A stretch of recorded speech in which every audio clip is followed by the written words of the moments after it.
Jamais sans la grâce, une dévotion matinale qui vous connecte à la pensée de Dieu et vous donne la provision du ciel au quotidien.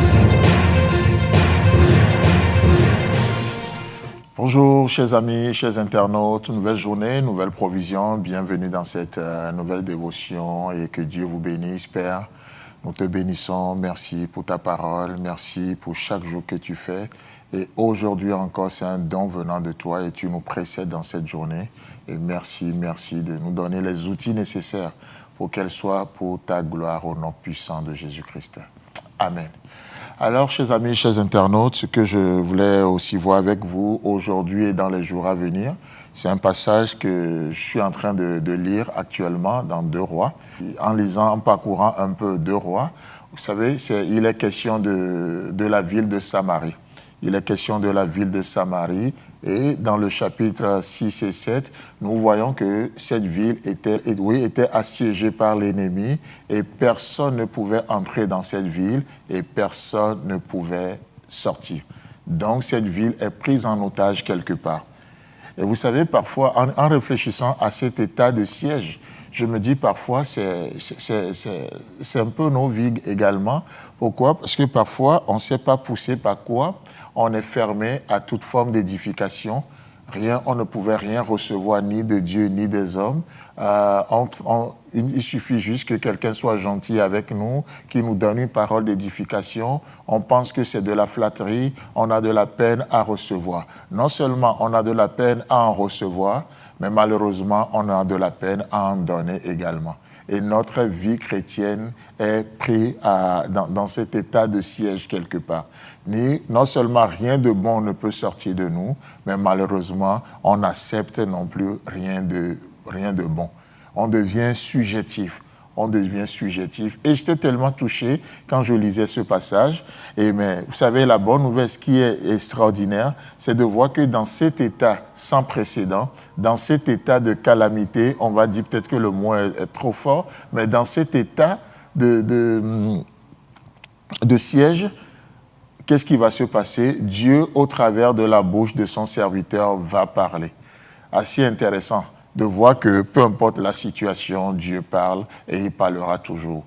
Et parce que Dieu parle, la délivrance est possible. C'est pour ça que je pense qu'il n'y a pas de situation où on va dire « non, c'est plus fort que Dieu ». Il n'y a pas de situation où Dieu ne peut rien faire.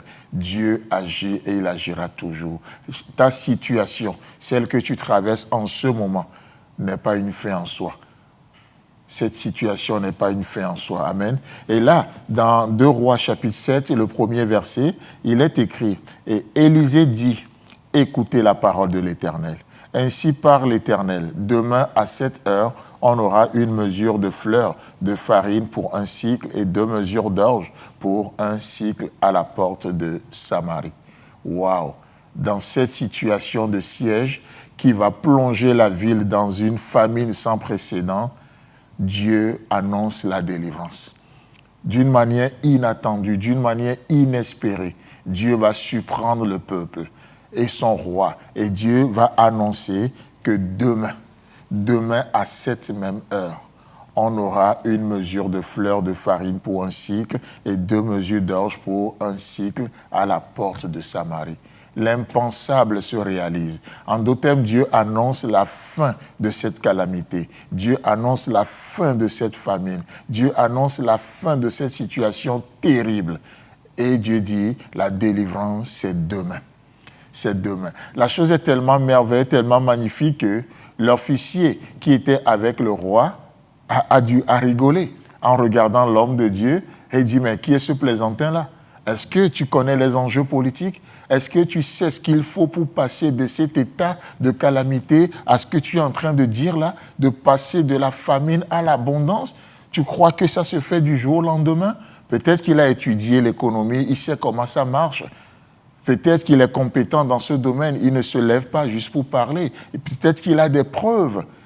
Et il va défier l'homme de Dieu en disant que même si Dieu faisait une fenêtre dans le ciel, pareille chose n'arriverait. Waouh!